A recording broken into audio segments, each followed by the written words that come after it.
네, 시작했습니다. 안녕하세요. 네, 반갑습니다. 처음 뵙겠습니다. 무역실무 패스트트랙 기본 이론 강의 시작하도록 하겠습니다. 이름에서 말씀드렸듯 기본 이론 강의는 맞는데요. 패스트트랙 강의라고 저희가 이름을 바꾼 이유는 2달 코스로 무역실무 전 과정을 커버한다는 게 조금 차이가 있다라고 보시면 좋을 것 같고요. 간단하게 강의 계획 설명드리도록 할게요. 일단 참고로 강의를 대체적으로 파워포인트로 할 건데요. 지금 여러분들이 가지고 계시는 그런 이렇게 보통 흰 바탕에 이렇게 투사하는 파워포인트를 많이 사용하지는 않고요. 대부분은 여러분들 보셨을 거예요. 아마 칠판에다가 바로 쏘는 거 있죠. 이렇게 까만 바탕에 쏘는 그런 슬라이드 화면들을 활용하는 강의를 할 겁니다. 오늘은 이제 OT랑 한 오전 수업 정도가 이제 이걸로 좀 사용할 걸로 보여지고요. 자, 강의 목적 보시듯이 이해 목적의 강의입니다. 그리고 키워드 잘 정리하는 강의라고 보시면 좋을 것 같고요. 우리 2차 공부할 때 항상 이런 순서로 공부하라고 이야기하죠. 이렇게 내용에 대해서 충실하게 이해를 하고 그 다음에 어느 정도 정리를 하고요. 그 다음에 답안 연습하고, 네. 요 세 가지가 이제 우리 2차 공부하는 단계라고 딱 나눠져 있습니다. 가장 중요한 부분들이 또 밑에 하나 있는데요. 암기라고 하는 것들. 암기는 단계라기보다는 어느 순간에서건 이제 항상 해야 되는 거라고 생각을 해요. 많은 분들이 착각하시는 게 이해하는 단계에서 암기를 다 해야 된다? 못합니다. 일단은 그렇게 되지도 않고요. 답안 연습하는 단계에 가서도 암기하는 게 나오고요. 그 다음에 뭐 답안 연습하는 단계에서도 물론 이해하는 것들도 필요할 겁니다. 여러분들이 지금 제가 이렇게 세 단계를 정했다고 해서 이것들을 무슨 마치 미션 클리어 하듯이 하는 것들은 아니에요. 시점적으로 공부를 하게 될 때 여러분들이 이제 이런 순서로 가시면 된다라고 보시면 좋을 것 같고요. 지금 말씀드렸던 기본 이론 강의는 이해를 위주로 한 강의입니다. 그렇기 때문에 뭐 여러분들이 정리하거나 답안 연습하는 것들이 그렇게 크게 주안점이 아니라는 거, 그냥 내용에 대한 이해들을 잘 하시는 게 가장 중요하다라고 하는 것들이었고, 암기가 일정 부분 들어가 있는데요. 제가 아직 여러분들이 지금 받진 않으셨을 텐데 이렇게 키워드 체크 문제나 이런 그 핸드아웃 자료들을 나눠드릴 거예요. 기본 이론 강의 때 제가 알고 있기로 한 70페이지 정도 나가는 걸로 알고 있습니다. 여러분들이 만약에 암기를 하셔야 된다고 하게 되면 그 암기의 대상은 제가 나눠드리는 핸드아웃 자료 정도가 되겠고요. 그 다음에 제가 책 보시다 보면 이제 이렇게 뭐 구성도라고 하는 것들이 있는데 조금 이따 설명드리겠지만 그런 것들을 암기해 주시면 좋을 것 같아요. 모든 내용들을 뭐 암기하고 지나가야 된다? 불가능하고요. 어차피 다 까먹을 거예요. 그러다 보니까 별다르게 효용은 없습니다. 또 이해 단계에서 말하고 있는 암기라고 하는 것들은 100%의 암기는 아니에요. 많은 분들이 이제 암기라고 하게 되면은 소위 책 안 보고도 쓸 수 있는 거 이런 것들 생각하시는데 그렇게는 처음부터 되지도 않고요. 지금까지 그렇게 살아오시면서 그렇게 돼 보신 적도 없을 거예요. 그렇죠? 관사 공부한다고 달라지지 않아요. 여러분들은 그냥 똑같아요. 그냥 여러분들이 공부만 더 많이 하셨다 뿐이지 갑자기 관사 공부한다고 사람이 바뀌지 않아요. 네, 그걸 제발 좀 인정하시길 바라고. 정리하는 것들은 이런 겁니다. 여러분들이 어느 정도 무역 실무에 대해서 좀 이해가 다 되셨다면, 다까지는 아니야, 한 90% 정도 되셨다면은 그런 다음에는 조금 목록화할 필요가 있을 거예요. 여러분들 컴퓨터 그 집에다 PC나 뭐 이렇게 다 있으실 텐데요. 컴퓨터 폴더들 어떻게 정리하세요? 저 이게 막 정리하는 로직이 다 있지 않나요? 저도 마찬가지예요. 저도 집도 마찬가지지만 회사에서는 그런 부분들을 굉장히 카테고리화를 잘 시켜놓습니다. 그렇죠? 어떤 업무 그런 것들을 계속 세분화시켜 놓죠. 왜 그런 걸 해놔요? 그냥 한 폴더 만들어가지고 그냥 다 집어넣고 나중에 찾으면 되잖아요. 그래도 찾을 수 있잖아요. 근데 왜 여러분들 이렇게 폴더링 해가지고 이렇게 뭐 영화는 영화에 분류하시고 드라마는 드라마에 분류하시고 멜론이 뭐니 이런 거 왜 분류하세요? 나중에 찾기 편하기 위해서. 나중에 찾아쓰기 편하게 하기 위해서. 여러분들 머릿속에 그게 로직으로 박혀져 있는 거잖아요. 그죠? 그런 로직이라고 하는 게 사람이 이미 어느 정도 갖춰져 있고요. 우리 학문에서도 갖춰져 있습니다. 예를 들면 무역실무 학문에도 그런 로직들이 어느 정도 정해져 있다고요. 그런 부분들을 정해져 있는 로직을 여러분들의 로직으로 약간 커스터마이징 하는 거? 그게 바로 정리 단계라고 보시면 돼요. 그래서 정리하는 것들을 뭐 여러 가지 형태로 합니다. 뭐 교재를 당근하시는 분들도 계시고 또는 뭐 서브노트를 만드는 분들도 계시고 또는 뭐 목차 노트를 만드시는 분들도 계시고, 그래서 여러분들이 커스터마이징하는 작업들이라고 보시면 될 것 같고요. 시점적으로는 11월에서 한 12월 정도가 정리하는 단계라고 보시면 될 것 같습니다. 11, 12월이 굉장히 중요한 시기인데요. 우리 무역실무 과목에 한해서 여러분들이 가장 많은 시간을 투입하셔야 되는 시기예요. 우리 2차 과목 몇 과목? 4과목이죠.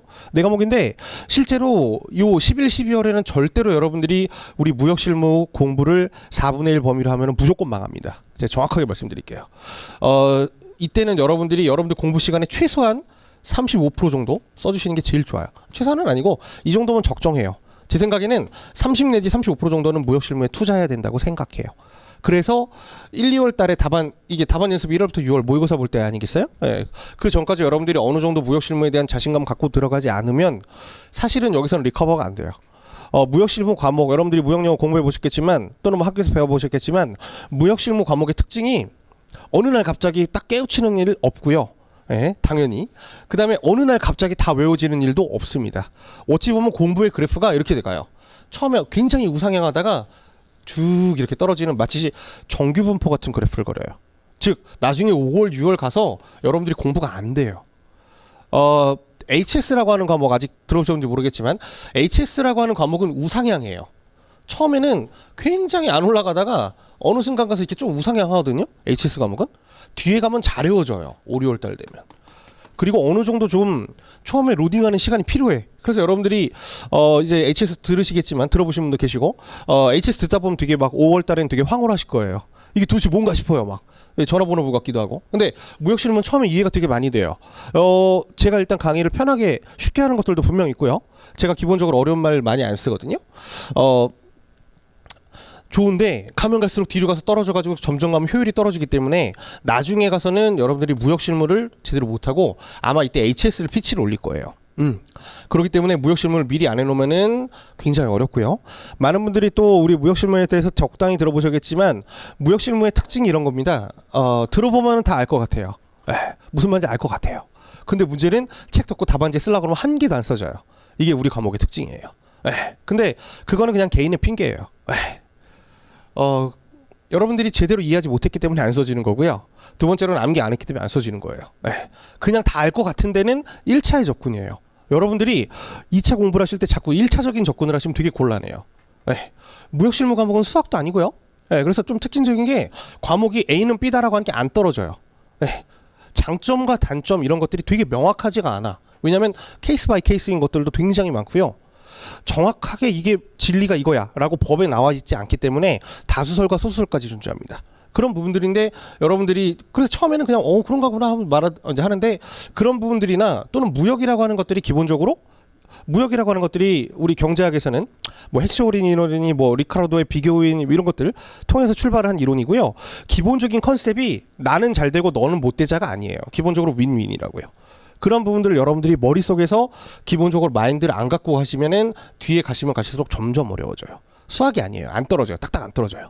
그런 부분들을 감안해 주셔야 되고 그 다음에 내용들이 그 관세법이나 HS 같은 경우에는 법에서 정한 기술이 있어요. 법령이라고 하죠. 무역실무엔 그런 게 없어요. 그러다 보니까는 여러분들이 워딩을 정해서 외우셔야 되는데 그런 것들의 절차들을 밟지 않으시면 실제로 머릿속에 남지 않고 안 써지는 거예요. 근데 이렇게 우리 좀 약속은 합시다. 2차 과목 할 때 나중에 시험장 가면 뭐 줘요? 종이만 줘요? 펜 여러분들이 갖고 와 쓰시는 거죠? 빈 종이에 못 쓰면 이해 못한 거고 정리 못한 거고 암기 못한 거예요. 아무 소용 없어요. 책을 읽었는데 무슨 말인지 아는 것들은 강의 안 들어도 돼요. 그렇게 접근합시다. 여러분들이 공부하시다가 항상 책을 보시다가 덮고서 내가 방금 뭐 봤지? 이런 부분들을 수시로 체크해야 되는 과목이에요. 여러분들이 예를 들어서 하루에 무역실무 과목을 60분 공부하시면 최소한 2번 정도는 책을 이렇게 보다가 접고 내가 방금 뭐 봤지? 내가 조금 전 30분 동안 뭐 봤지? 이런 것들을 수시로 체크하지 않으면 공부의 효율이 떨어지는 과목입니다. 분량 많은 것들은 다 들어보셨을 거고요. 그건 좀 이따 설명드리겠습니다. 자, 강의 교재 제 기본 교재 2권인 거 다 아실 거고요. 뭐 준비하셨겠죠? 한 가지 더 있습니다. 부교재라고 해서 핵심 요약 무역실무랑 목차 노트라고 하는 게 있죠. 여러분들 다 구매하셨는지 모르겠습니다.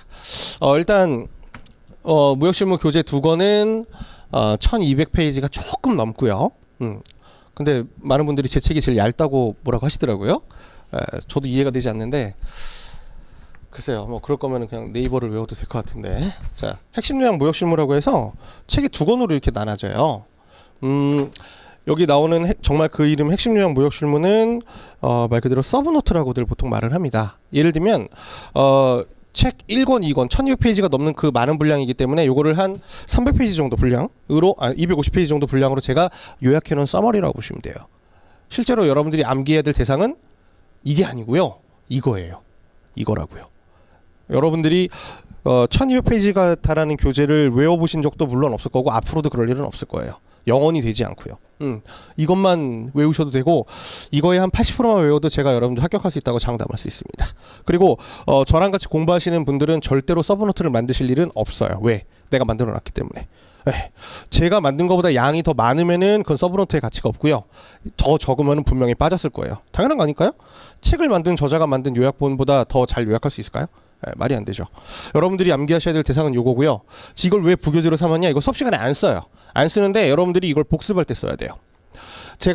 우리가 매일매일 6시간 만나잖아요. 6시간 만나면은 대충 교재 기준으로 한 150페이지 정도 육박하게 나갈 거예요. 그죠?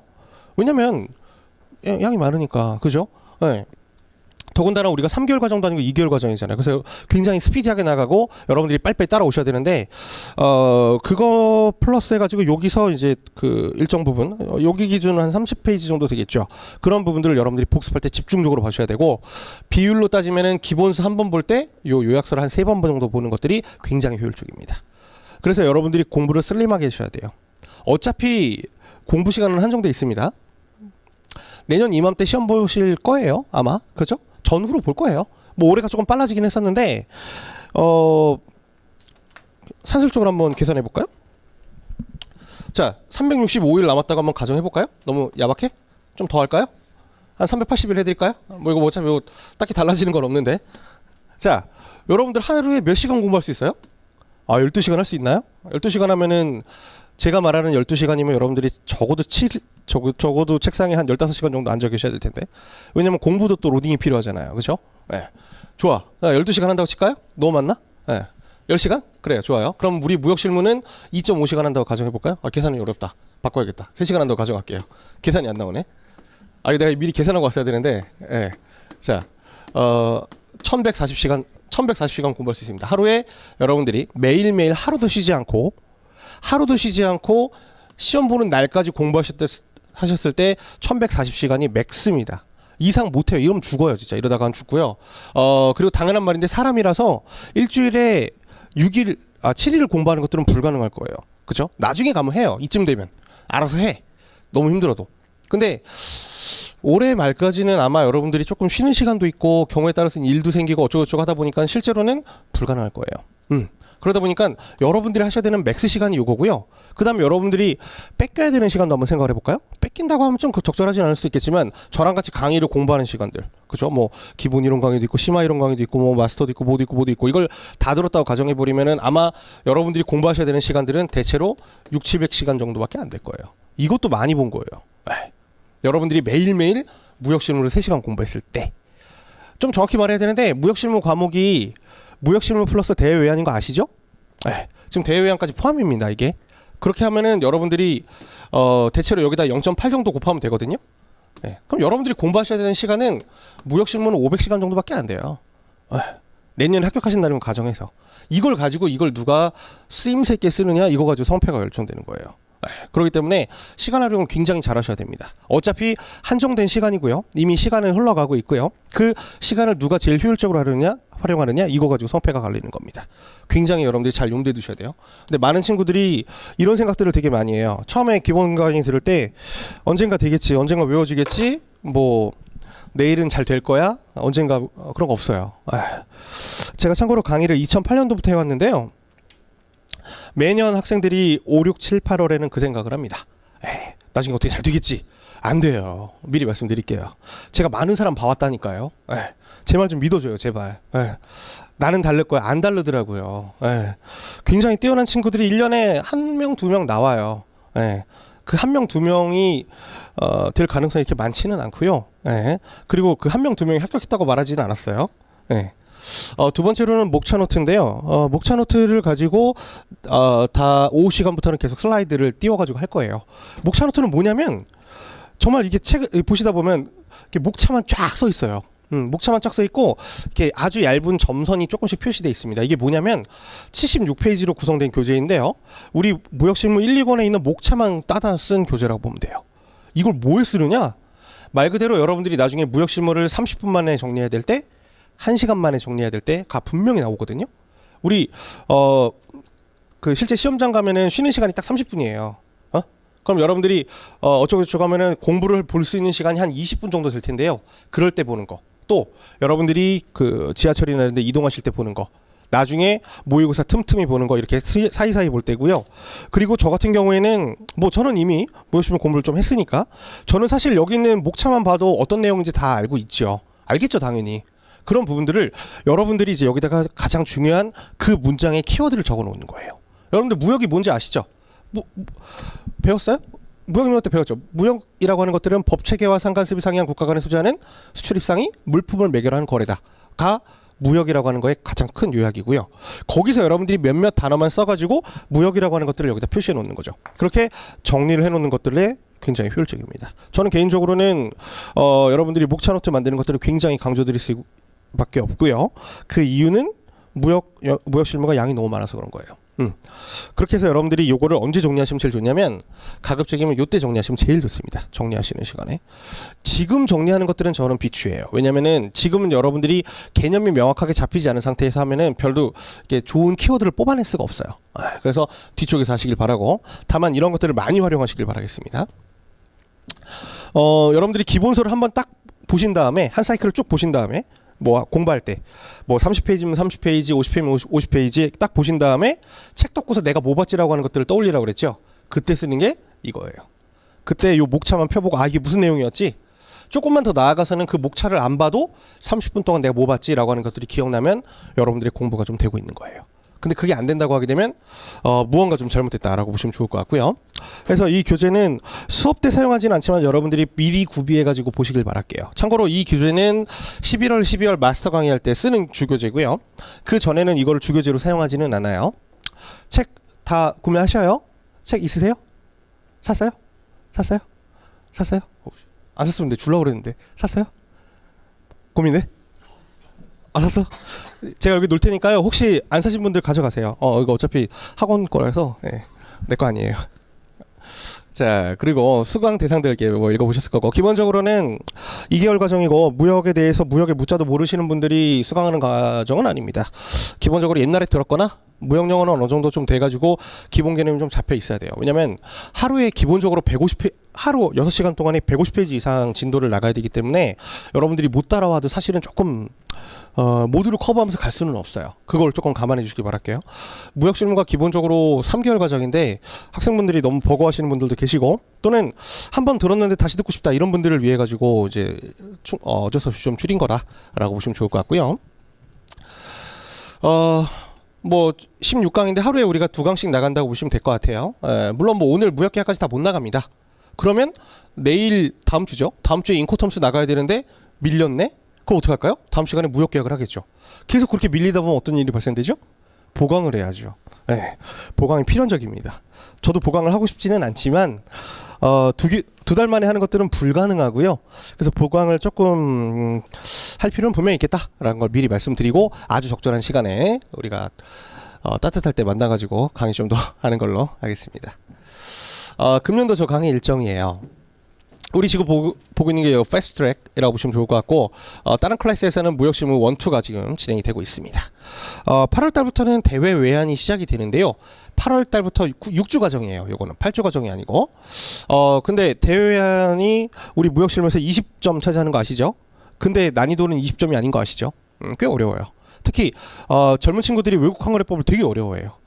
실제로 어려워요. 왜? 어려운 이유가 여러분들이 외환거래를 안 해봐서 그래요. 아주 간단해요. 요즘 젊은 친구들이 그 수험생이 이제 많이 늘어나다 보니까 많은 친구들이 무역 계약 파트는 별로 안 어려워하는데 결제 파트를 어려워하거든요. 이유는 간단해요. 여러분들이 은행 거래를 안 해봐서 그래요. 은행 거래를 많이 해봤으면 저처럼 대출도 많이 받아보고 뭐 펀드도 들어보고 뭐 외국에 모두 해보고 했으면은 그렇게 어렵지 않아요. 근데 안 해봤으니까 어려운 거고요. 또 나중에 보험을 좀 어려워하시거든요. 간단해요. 그것도 여러분들이 보험을 한두 번만 들어봤으면 알 수 있어요. 비슷한 건데 그게 없으니까, 그 널리지가 없으니까 좀 어려워하시는 거고, 외환거래법의 어려운 이유는 마찬가지예요. 여러분들이 외환거래를 한두 번이라도 해봤으면 그렇게 어렵진 않아요. 외국 갈 때 여러분들이 환전 정도 해보시고 그런 것들로 누군가한테 송금 한번 해보고 이런 굉장히 쉬운데 그게 안에서 어려운 과목이고, 또 외우기가 조금 어렵고 문제를 이제 만들어내는 게 조금 어렵기도 합니다. 그래서 좀 미리 요즘 시작하고 있고요. 저는 부디 여러분들이 대외환을 아무리 늦어도 10월 달까지 다 기본 이론 강의를 어떤 방법으로든 누구에게든 수강하시길 바랄게요. 11월 가면 늦어요. 커버가 안 돼요. 그리고 요즘 경쟁률이 굉장히 높기는 한데요. 대외환이 가장 편차가 높아요. 잘하는 사람과 못하는 사람들의 구분이 가장 큰 과목이 대외환입니다. 대외환으로 요즘 당락이 결정된다고 하죠. 올해 여러분들이 기출문제, 2차 기출문제 보셨는지 모르겠지만 올해도 거의 대외환이 당락을 고를 거예요. 많은 친구들이 이건 제끼고라고 하는 문제가 외환에 역시 나왔거든요. 자본거래라고 하는 문제인데요. 그건 제끼고라고 하는 것들은 제가 보기에는 한 150명한테는 해당되지 않는 나머지 사람들의 얘기라고 생각해요. 자본거래도 굉장히 열심히 다 하셔야 됩니다. 시험 문제 되게 중요해요. 예. 그런 것들을 미리미리 여러분들이 공부하려면은 11, 12월에는 무역시험을 엄청 많이 해야 된다고 그랬죠. 그래서 이때 해수사 여러분들이 공부를 좀 해놓으셔야 되고, 그때 여기부터는 이때는 뭐 강의 수강하지 않고 여러분들이 답안 연습을 주로 하셔야 되겠고, 문제풀이 과정, 마스터 과정, 심화 과정 안 했나? 심화 과정은 뭐냐면은 똑같은 교재와 한 150페이지 정도의 핸드아웃이 나가는데, 뭐 예를 들면 여러분들이 좀 미안하게도 제 교재만으로 무역실무를 커버할 수는 없어요. 워낙 방대하다 보니까는 뭐 예를 들면 논문도 좀 보셔야 되고요. 경우에 따라서는 대법원 판례도 좀 보셔야 되고요.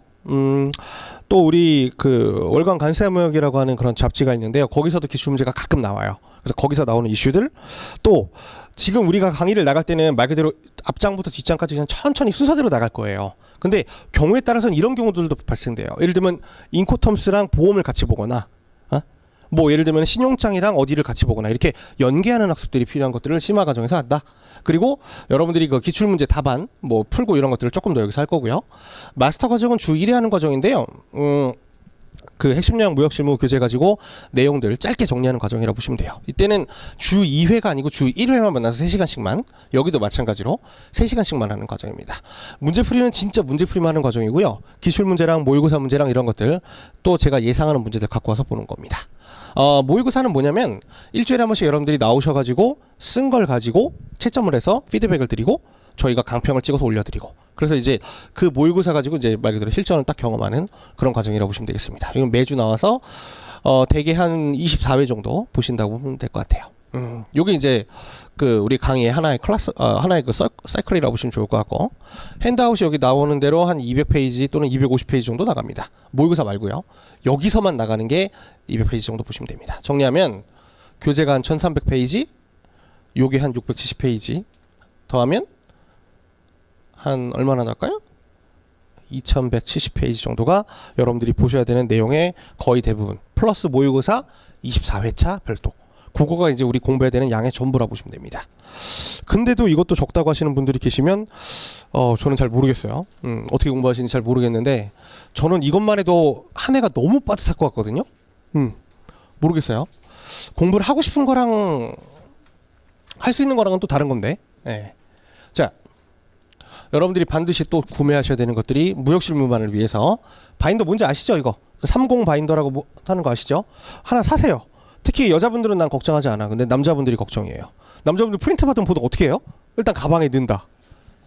두 번째 시간에 가방에서 꺼낸다. 근데 경우에 따라서 없기도 하고, 그죠? 그럼 이제 여기 가서 데스크에서 받거나 저한테 달라고 하면 물론 줘요. 주는데 그거는 여러분들 손 때문에 묻은 그런 게 아니야. 여러분들이 썼던 그게 아니고 그냥 받은 새로 뽑은 종이에요. 그건 여러분들 입장에서 생명력이 떨어진 거라고 보면 되고, 그렇게 하기에는 우리 무역실무에 핸드아웃이 너무 많아요.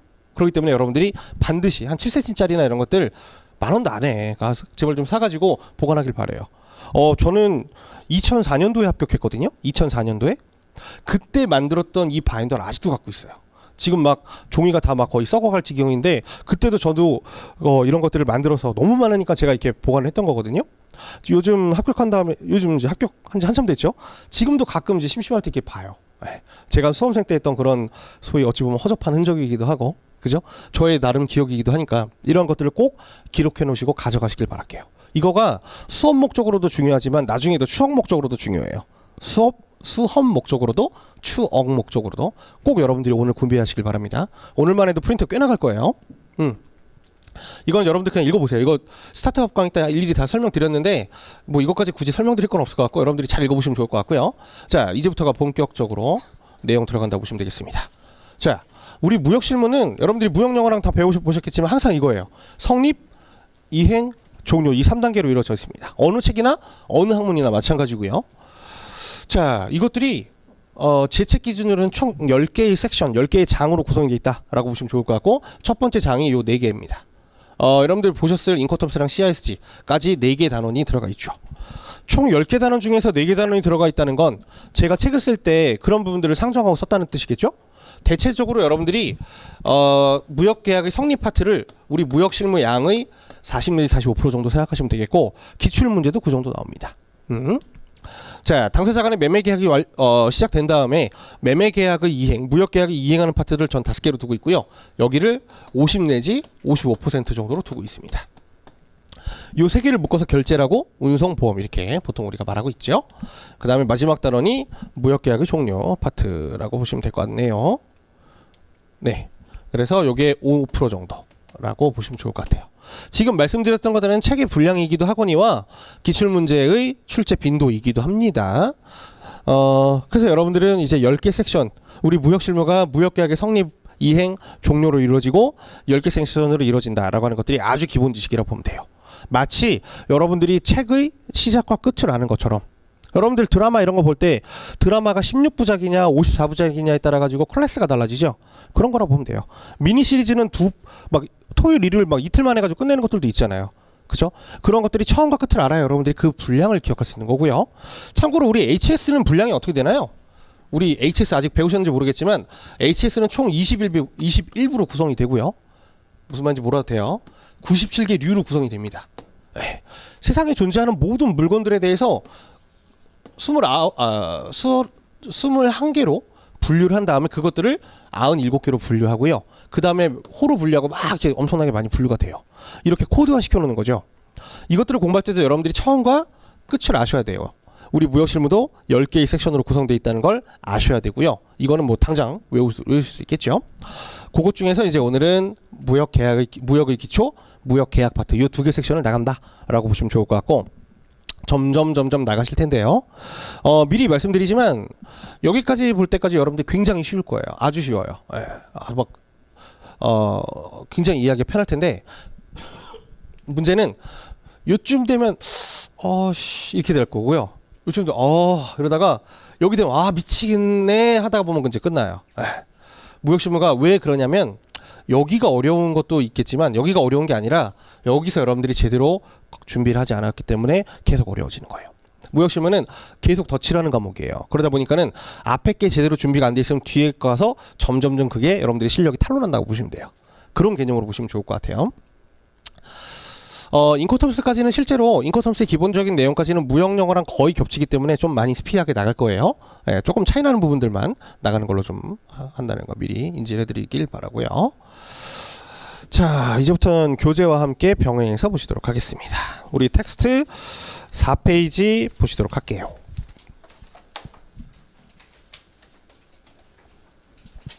자, 우리 1장 무역의 기초를 공부하고 계시는데 4페이지에 보니까는 웬 도식이 하나 나오네요. 그 여러분들이 외워야 될 게 많지 않다고 말씀드렸었는데 여러분들이 외우셔야 되는 대상이 아이러니하게도 4페이지와 5페이지입니다.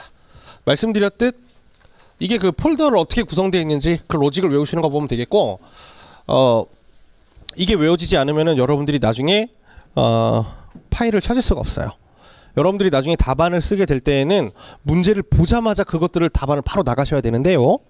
그것들을 위해서는 이런 것들이 어디에 폴더링이 되어 있는지 어디에서 배우는 건지를 정확하게 기억하고 계셔야 됩니다. 외우셔야 돼요. 특히나 섹션의 구성이라고 하는 것들은 반드시 외워주셔야 되겠습니다. 자, 우리 무역의 기초가 어떻게 구성되어 있느냐 보시듯이 이렇게 3개의 파트로 구성되어 있다라는 것들을 보실 수 있고요. 두 번째로 3개의 파트가 이렇게 4개의 챕터로 구성되고, 그죠? 그 옆에 페이지에 가시면 첫 번째 파트가 무역의 기초라고 하는 것들이 이렇게 5개의 챕터로 구성이 되며 그 뒤에 보면은 로마자로 대문자가 로마자가 딱 나오죠? 이렇게 요게 대목차라고들 보통 말을 합니다. 그쵸? 그 다음에 이렇게 된 것들을 우리가 중목차라고 말하죠. 숫자로 쓰는 거, 아라비아 숫자. 이런 것들을 소목차라고 말합니다. 그쵸? 요걸 세목차라고 말하고요. 그쵸? 자, 나중에 보시겠지만 HS가 부, 류, 호, 소호 이런 식으로 구성되듯이 똑같은 로직이라고 보시면 돼요. 나중에 여러분들도 이런 로직에 따라서 여러분들 머리에 폴더링화 되셔야 됩니다. 이것들이 폴더링화가 정확하게 되는 순간 여러분들이 무역 실무를 제대로 가져다 쓰실 수 있는 거고요. 최소한 여러분들이 여기까지는 전체적인 여기 나와 있는 4페이지, 5페이지까지는 최소한 여러분들이 머릿속에 계셔야지만 나중에 그때그때 찾아가지고 문제를 꺼냈을 수가 있다라고 보시면 좋을 것 같아요. 자, 그래서 무역의 기초에서는 여러분들 알고 계시는 이런 내용들을 공부할 거예요. 대부분 다 무역 영어 때 공부하셨던 걸로 이해하고요. 그 다음에 무역을 분류하는 여러 가지 방법들을 공부하실 겁니다. 그 중에서 조금 중요한 것들이 여기 챕터 1에 나오는 거래 형태에 따른 분류라고 하는 거예요. 거래 형태에 따른 분류라고 되어 있고 앞에다가 두 글자를 넣어줘도 좋을 것 같은데요. 이런 특정이라고 하는 글자를 넣어줘도 좋을 것 같아요. 이건 대무역 법상 용어이기 때문에 그대로 갖다 써도 무방합니다. 무역거래라고 하는 것들이 수출상과 수입상 딱 둘만 있는 거래들도 있지만 경우에 따라서는 굉장히 여러 당사자들이 있는 거래가 있거든요. 네, 그런 부분들 같이 고려하는 거래가 여기 거래 형태에 따른 분류라고 보시면 좋을 것 같고요. 나머지는 뭐 이렇게 크게 중요하지는 않습니다. 그 다음에 무역계약의 성립 절차들 뭐 여러분들이 다 배우셨을 내용이니까 굉장히 스피디하게 할게요. 자, 여기까지가 우리 무역의 기초라고 하는 섹션 1 단원에서 여러분들이 공부하신 내용입니다. 일단 여러분들이 공부하실 때는 항상 이렇게 아웃라인이라고 하는 것들을 여러분들이 잘 기억하셔야 되고요. 마치 여러분들이 이거를 그 스크린샷 뜨듯 사진을 찍듯 이걸 여러분들 머릿속에 이미지가 돼 있어야 돼요. 자, 제 책은 그러면 10개 섹션으로 구성되어 있다고 했으니까 지금 이런 도식도가 몇 개가 나올까요? 10개가 나오겠죠. 그쵸? 그 10개가 여러분들 머릿속에서 딱 그리드가 되면은 여러분들이 무역 실무의 전체 큰 숲을 이제 스크린한 거라고 보시면 돼요. 그런 다음에 점점점 밑으로 그려 나가신다라고 보시면 되는 거죠. 학문을 공부하게 될 때, 특히 수험 공부하게 될 때는 이런 것들이 굉장히 중요한데요. 뭐 이런 것들 많이 들어보셨죠? 먼저 숲을 보라고 하는 분들도 계시고, 그 다음에 나무를 보라고 하는 분들도 계시고 있을 거예요. 숲을 보라고 하는 게 뭐예요? 멀리서 보라는 거죠. 거시적인 관점에서 보라는 것들, 그죠? 거시적 관점이라고 하는 것들을 숲이라고 보통 말을 하고요. 나무라고 하는 것들을 미시적 관점이라고 말을 해요. 그죠? 하나하나 세세히 보는 거, 그리고 멀리서 보는 거, 둘 다 중요합니다. 당연히. 그래서 여러분들이 공부할 때는 항상 이렇게 줌을 늘렸다가 줄였다가 이 공부들을 많이 하셔야 돼요. 그게 여러분들의 실력이 드러납니다. 공부를 못하는 친구들 어떻게 하는지 말씀드릴까요? 혹시 여러분들일 수도 있어요. 공부를 못하는 친구들은 앞장부터 순서대로만 봅니다. 항상 쭉 읽습니다. 매번. 네. 그래서 수학을 경우로 하면은 뭐 보통 우리 고등학교 때 배우는 것들은 뭐 집합 이런 거 배우죠? 집합은 아주 막 도 같았죠. 미적분은 뭔지 몰라요. 막 이런 것들. 그죠? 네. 앞장만 봐요. 항상. 앞장만 시커멓고요. 중간부터는 점점 비죠. 네, 안 돼요. 공부를 하게 될 때는 멀리서 이렇게 쭉 들어가는 것들도 있겠고 좁은 데서 이렇게 나가는 공부도 있겠고 이게 두 개가 병행이 되어야 되고 그 다음에 기본 이론 강의 때는 섹션 1부터 해서 쭉 보겠지만은 나중에 가면 이렇게 강약을 리듬을 좀 주면서 오늘은 운송부터 해볼까? 운송에서 출발해가지고 뒤를 내용들을 한번 조망해볼까? 이런 식의 공부들을 굉장히 많이 하셔야 여러분들의 실력이 빨리 늡니다. 그런 것들 꼭 염두에 두시길 바라고요. 자, 그 다음에 매 섹션의 마지막 장에 보시면 여러분들 몇 페이지 보시냐면은 110 몇 페이지? 아유 죄송해요. 못 찾지 이렇게. 자, 118페이지 한번 가볼게요. 118페이지 보시면은 그 단원의 기출 문제들이 나옵니다. 이것 또한 여러분들이 굉장히 중요하게 체크하셔야 될 부분이죠. 매 단원 끝에 이렇게 기출 문제, 그 단원에 해당하는 기출 문제들을 제가 정리해서 달아놨다라고 보시면 좋을 것 같고요. 이게 여러분들이 소위 무역을 기초라고 하는 단원을 공부해야 되는 실말이라고 보시면 될 것 같아요. 기출 문제가 몇 개 나왔죠? 6개. 우리 무역 실무는 50점짜리 문제도 있는데 50점짜리 문제가 앞장에 보니까 없네요. 뭔 뜻이에요? 50점짜리 문제가 안 나오는 단원이라는 뜻이에요. 우리 관사 무역 실무가 민간한테 오픈된 게 1996년도부터거든요. 네. 그때부터 지금까지 한 30년, 20년이 흘렀는데 그동안 한 번도 안 나왔다는 뜻이에요. 앞으로도 안 나올 거예요. 그게 여러분들이 이 단원을 바라봐야 되는 느낌인 거죠. 자, 다른 단원 한번 가볼까요? 여러분들 몇 페이지 보시냐면 366페이지 가볼게요. 366 인코텀스 파트예요. 366 가보시면 자, 뭐예요? 50점짜리 몇 개 나왔죠? 7개. 10점짜리 몇 개? 7개. 자, 지금 보셨던 무역의 기초단원이랑 인코텀스 파트가 공부해야 되는 강중이나 그죠? 공부해야 되는 느낌이 서로 많이 달라야 되겠죠? 이게 여러분들이 보셔야 되는 관점이라고요. 이게 여러분들이 보셔야 되는 관점이고, 또 한 가지를 뭘 보셔야 되냐면 그 문제가 나오는 트렌드를 좀 봐야 돼요. 이게 시험 문제도 유행이 있어. 왜 우리 옷에서도 그렇잖아요. 얼마 전까지 스키니가 굉장히 유행했잖아요. 그러다가 이제 점점 바뀌고 있잖아요. 그런 것처럼 계속 그게 돌아간다니까요. 사이클이. 그런 것들을 여러분들이 잘 인지하고 계셔야 돼요. 여기서 어떤 것들이 나왔다라는 것들이 물론 중요하겠지만 항상 시험 문제가 나올 때 어떤 트렌드와 어떤 사이클로 구성이 되는지 그런 부분들을 여러분들이 잘 인지하시는 게 또 여러분들이 공부 시간을 줄일 수 있는 길입니다. 자, 보시죠. 10점짜리 문제가 총 6개가 나왔는데요. 제가 일단 몇 개를 좀 가려놨어요. 자, 보시면 요 4개의 공통점이 뭐예요? 4문제의 공통점. 최악과 승낙 문제가 나왔다는 뜻이에요. 네. 6문제 중에서 4문제가 최악과 승낙이라는 뜻입니다. 즉 뭐예요? 최악과 승낙이 중요하다는 뜻이에요. 두 번째로는 볼까요? 중개무역이 뭔지 뭐 잘 모르겠는데 하여튼 뭐 나왔고 뭔가 좀 어려워 보이죠? 네. 어려운 문제예요. 이건 실제로 이 단원만 가지고 커버할 수 없는 문제입니다. 또 보스창고도 그래 제대로 안 배웠는데 이것들과 관련해서 뭐 환시효장 나오는 거 보니까 앞이랑 뒤랑 같이 알아야 될 것 같아요. 여기도 마찬가지고 계속 참고로 이 스트릿 실적 여부나 인정 범위는 대명법에 나오는 겁니다. 이런 부분들이 같이 연계가 되어 있는 부분이라고 보시면 돼요. 근데 이것도 줄여보면은 특정 거래 형태라고 하는 것들에서 나온 거다라고 보시면 돼요. 즉 우리 시험 문제는 뭐라고? 요 단원 중에서 요 단원 중에서 어디서 많이 나왔다? 여기 최악과 승낙, 또 여기 거래 형태에 따른 분류, 여기서 시험 문제가 주로 출제가 되었다.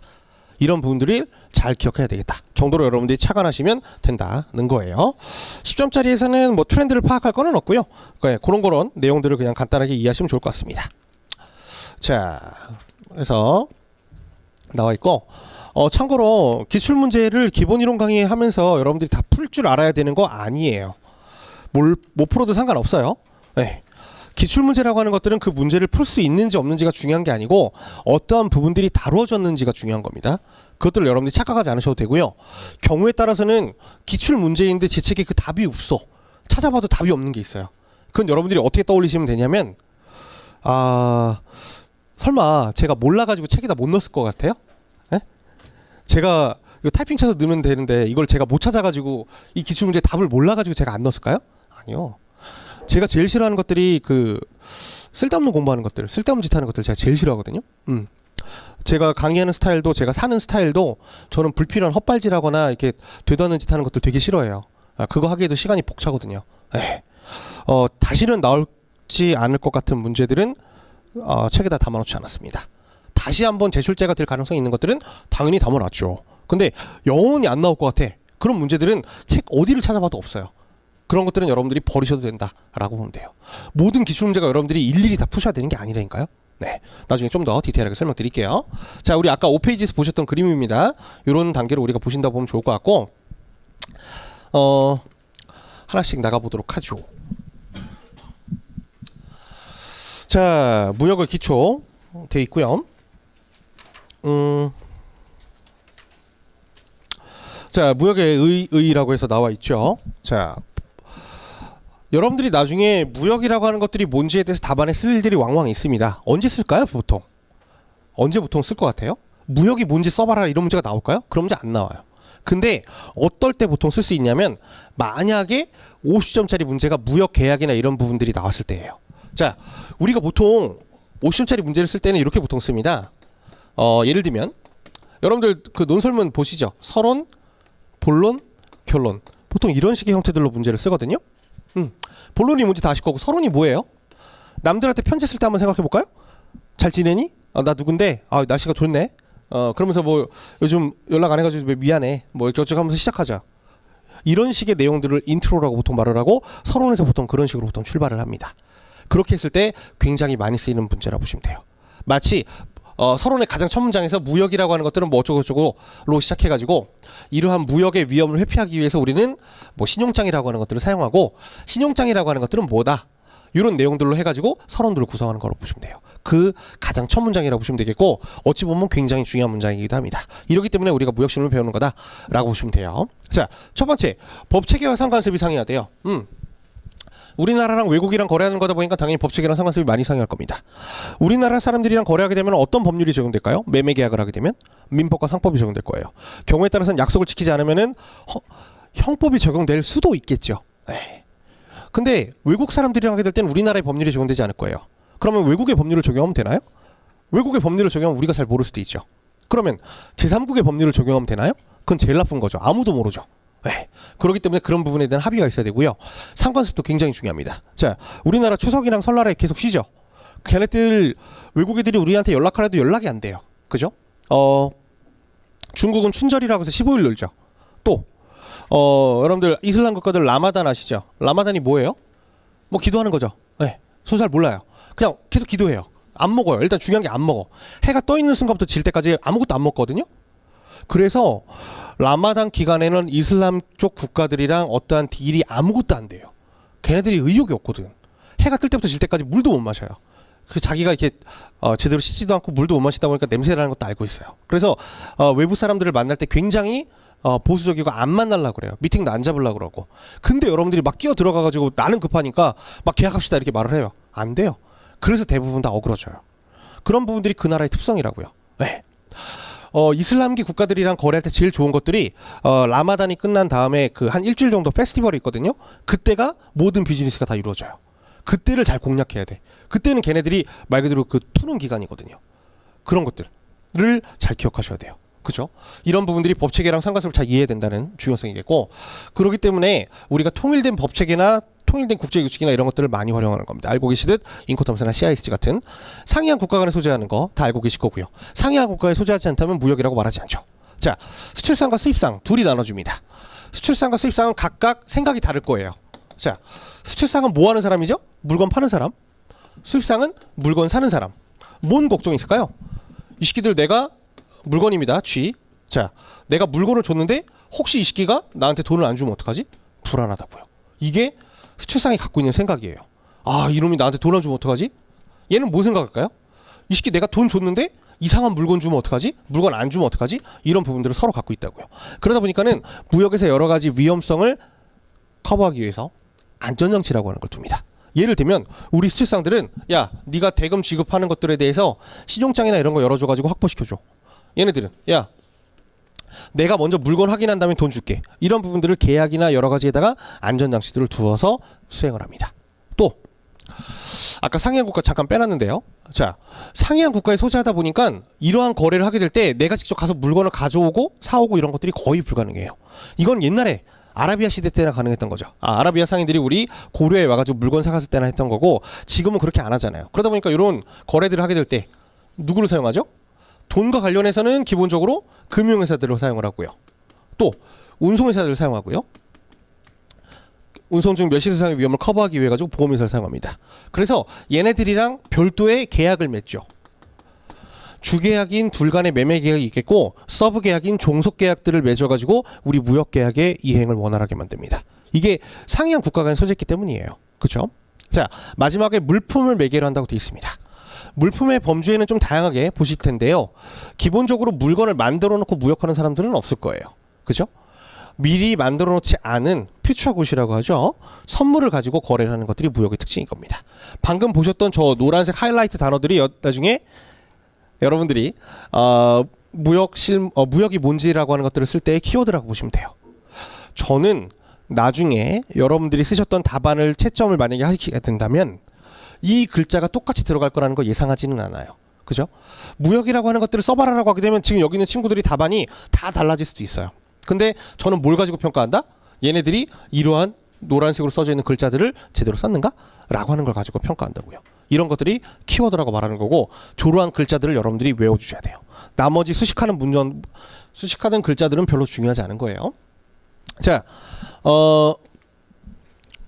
이런 내용들 간단하게 공부하셨고, 자, 수출의 개념들을 좀 보도록 하죠. 일단 여러분들 알고 계시는 관세법상 수출은 뭐가 다르죠? 우리나라에서 우리나라 관세법에서 말하고 있는 수출이라고 하는 것들은 뭘 통과하는 것들? 관세선을 통과하게 될 때 수출했다고 말을 해요. 그래서 관세선을 통과하면은 외국 물품이 되고 내국 물품이 되죠. 국경선의 개념이랑은 다르죠. 자, 우리가 공부하는 대외무역법에서는, 대외무역법은 무역에 관한 일반법입니다. 대외무역법에서는 수출이라고 하는 것들을 기본적으로 국경선을 기준으로 합니다. 관세선과는 조금 다른 이야기죠. 네, 대외무역법상 수출이라고 하는 것들은 국경을 기준으로 한다. 자, 보실게요. 국내에서 외국이라고 돼 있죠.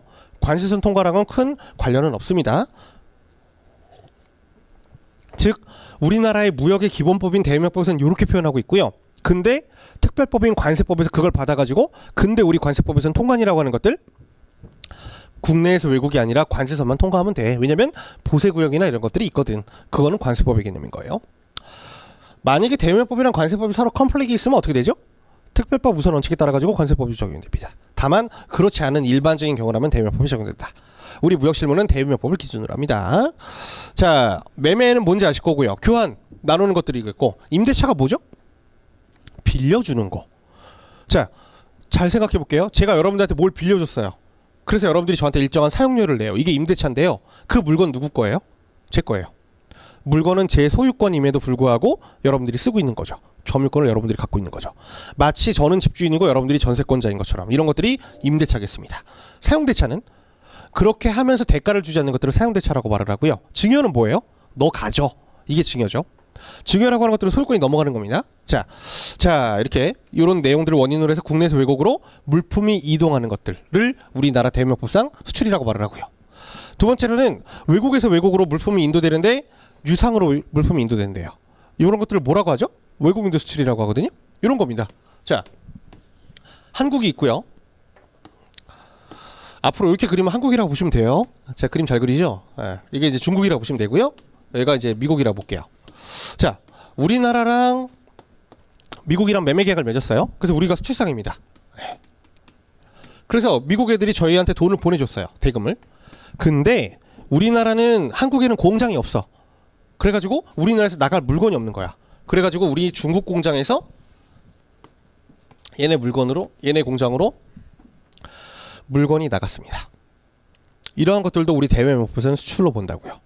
우리나라 국경선을 통과하지 않았는데 외국에서 외국으로 이동됐는데도 불구하고 왜 이걸 수출로 잡아줄까요? 이걸 왜 따로 우리가 수출로 잡아줄까요? 제가 노란색으로 표시해놨는데 이것 때문에 그래요. 우리 수출에서 가장 중요한 관점은 통관이 됐느냐 여부가 아니고요. 그건 관세법이고, 대외무역법의 가장 중요한 관점은 그래서 우리나라로 외화가 입금이 되었는가, 이게 가장 포인트입니다. 이걸 기준으로 하게 됩니다. 자, 이게 이제 물품이라고 보시면 되겠고, 2, 3번이 물품 등이라고 보시면 돼요. 자, 2번 비거주자에 대한 용역의 제공이랍니다. 용역이 뭔지는 다 아실 거고요. 여기서 보시는 용역을 두 가지로 구분할 수 있어요. 제일 첫 번째로는 정말 진짜 용역이 있고요. 네. 두 번째로는 무형재산권이 있습니다. 여기서 말하는 용역도 아무 용역이나 다 되지는 않아요. 경우에 따라서 되는 용역들의 범주들이 정해져 있습니다. 예를 들면 변호사가 누군가 외국에 있는 클라이언트들한테 법률 자문해 준 거, 이거는 용역의 범위에 해당됩니다. 그러면서 외화를 대가로 받아야 되죠. 자, 변호사가 컨설팅하는 것들 한번 생각을 해볼게요. 자, 외국에 있는 클라이언트가 우리나라에 있는 변호사한테 자문을 받아서 그 자문에 대한 대가를 주는데, 그 변호사는 우리나라 사무실에 앉아가지고 자기가 보고서를 쓴 다음에 이메일로 보내줬어요. 그런 다음에 그걸 대가로 받았습니다. 그래도 대외무역법상 수출입니다. 두 번째 케이스, 외국에 있는 클라이언트가 직접 우리나라 사무실까지 와서 그 변호사랑 직접 상담을 했습니다. 그래서 대가를 외화로 줬습니다. 이것도 용역의 제공이에요. 세 번째, 그 변호사를 직접 자기네 나라로 불러가지고 그 변호사가 직접 나가가지고 현지에서 컨설팅해주고 그 돈을 우리나라로 외화로 받았습니다. 그래도 용역의 제공의 범주에 속합니다. 마지막으로 그 변호사가 법무법인을 외국에다 차렸어요. 그 외국의 법무법인을 통해가지고 사업을 한 다음에 그 돈을 배당 수익을 한국으로 보냈습니다. 그것도 역시나 용역의 제공입니다. 지금 외우지 않아도 되니까 안 쓴 거예요. 우리 대외무역법에 나오는 그 용역의 제공의 네 가지 형태들, 이거 이런 것들이 WTO에 나오는 GATC라고 하는 게 있습니다. WTO 서비스 협정이에요. 거기서 나오는 용역 제공의 네 가지 모드의 범주입니다. 자, 이러한 용역의 제공들을 말을 하는데, 여기서 말하는 용역의 모든 것들이 다 되는 건 아니고요. 방금 말씀드렸던 뭐 법무 관련 서비스업, 회계 관련 서비스업, 이런 것들은 해당이 되고, 또 관광 이런 것들도 해당됩니다. 이런 것들이 업태가 나눠져 있어요. 그런 용역을 제공했을 때, 개츠에서 나오고 있는 네 가지 모드에 대한 용역을 제공했을 때 그것들을 용역의 제공이라고 말을 합니다. 항상 대가가 우리나라로 들어와야 합니다. 두 번째로는 무형재산권인데요. 여러분들 알고 계시는 그런 소위 지적재산권이라고 보면 돼요. 예를 들면 특허권, 상표권, 뭐 실형신앙권, 이런 것들을 제공한 다음에 그거에 따르는 대가를 받았을 때 이것들도 역시나 용역의 제공으로 봅니다. 즉 우리나라에서 물건이 아무것도 안 나가도 그거에 따른 외화가 수취되었다면은 수출로 볼 수 있다고. 세 번째, 전자책 형태의 무채물은 뭐예요? 제가 여기다 이거 앱스토어 그림 했는데요.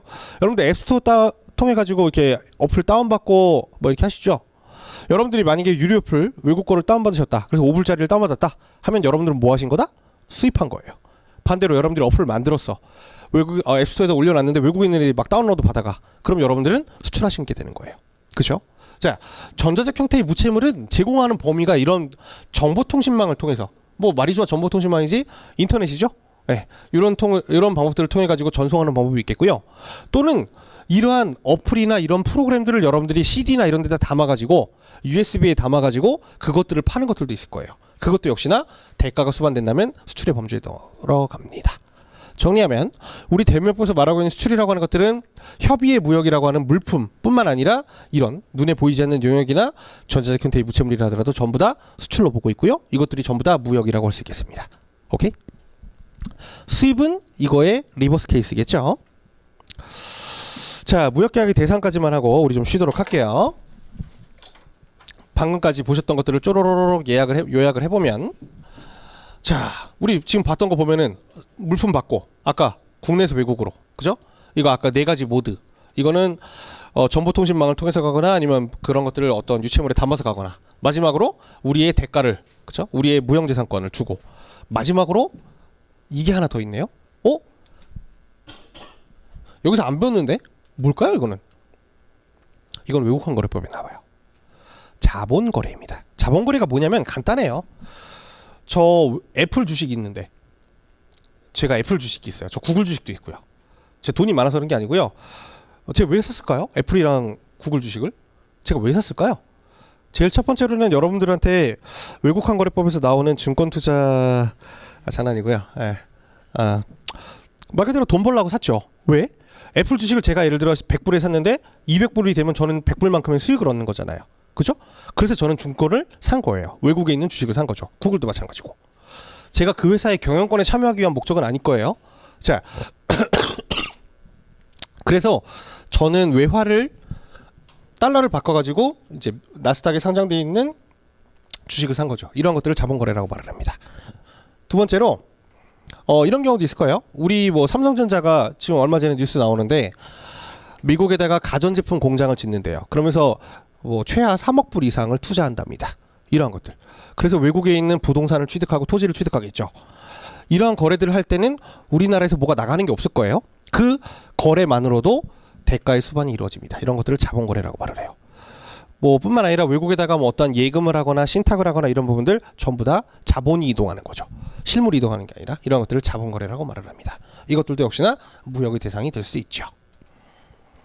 이런 모든 내용들을 합쳐가지고 광의의 무역이라고 말을 하고요. 우리나라에서 말하고 있는 여러 가지 수지가 있는데 국제수지라고 하는 게 있습니다. 그 국제수지라고 하는 것들이 지금 보시는 요 내용들을 모두 다 담아가지고 플러스 마이너스 한 거라고 보면 돼요. 우리나라에서 나간 거 들어온 걸 더해가지고 만약에 양의 값을 가지면은 이렇게 표현하죠. 국제수지가 흑자라고, 음의 값을 가지면 적자라고 말을 하겠고요. 자, 그 국제수지를 두 가지로 구분을 하게 되면 경상수지라고 하는 게 있고요, 자본수지라고 하는 게 있습니다. 아까 말씀드렸던 자본거래라고 하는 것들은 자본수지에 들어가겠고, 그렇지 않은 모든 것들은 경상수지에 들어가요. 역시나 음의 값을 가지면 적자라고 말을 하겠죠. 그 밑에 가면은 무역수지라고 하는 게 있고요, 무역외수지라고 하는 게 있습니다. 여러분들 국제수지는 많이 못 들어보셨어도 경상수지나 무역수지는 많이 들어봤을걸요? 뉴스에 많이 나오잖아요. 우리나라가 무역수지가 몇십 개월째 흑자입니다. 우리나라 경상수지가 몇십 개월째 흑자입니다. 이런 말도 많이 나오죠. 우리나라는 기본적으로 무역수지에 엄청난 흑자국이에요. 그게 무슨 말이에요? 수출보다 수입이 적다는 뜻이죠. 즉 남들한테 많이 판다는 뜻이고 적게 산다는 뜻이에요. 그러니까 흑자인 거겠죠? 네. 그렇게 말할 때의 무역이라고 하는 것들은 지금 보시는 광의의 무역을 말하는 게 아니고요, 저것만 말하는 거예요. 협의의 무역을. 조금 더 정확히 말하면 협의의 무역에다가 유상용역이랑 전자적 형태 무채물의 일부를 말하는 거고요. 무역 외수지에는 보통 뭐 이렇게 관광수지나 이런 것들, 또 뭐 이자 수입 이런 것들이 들어갑니다. 그래서 이게 좀 약간 교집합이 좀 있다고 보시는 거겠고, 이것들을 더하면 경상수지고, 우리나라는 경상수지는 항상 흑자인 나라입니다. 무역수지도 마찬가지고요. 자, 그러면 우리가 무역수지가 흑자면 상대국은 무역수지 적자 아닐까요? 어차피 제로섬이니까. 그죠? 우리랑 교역하는 상대국은 우리나라한테 무역수지 적자일 거잖아요. 그럼 걔네 나라는 우리를 좋아할까요? 미워하겠죠. 그래서 어떻게 잡아먹지? 이렇게 하고 있죠. 우리나라의 대표적인 무역수지 적자국이 누굴까요? 미국입니다. 그러니까 미국이 어떡하지 이 새끼들 어떡하지 막 하고, 어떻게든 잡아먹으려고 하고, 어떻게든 조정하려고 하고 하겠죠. 그랬을 때 가장 효율적인 수단이 뭐다?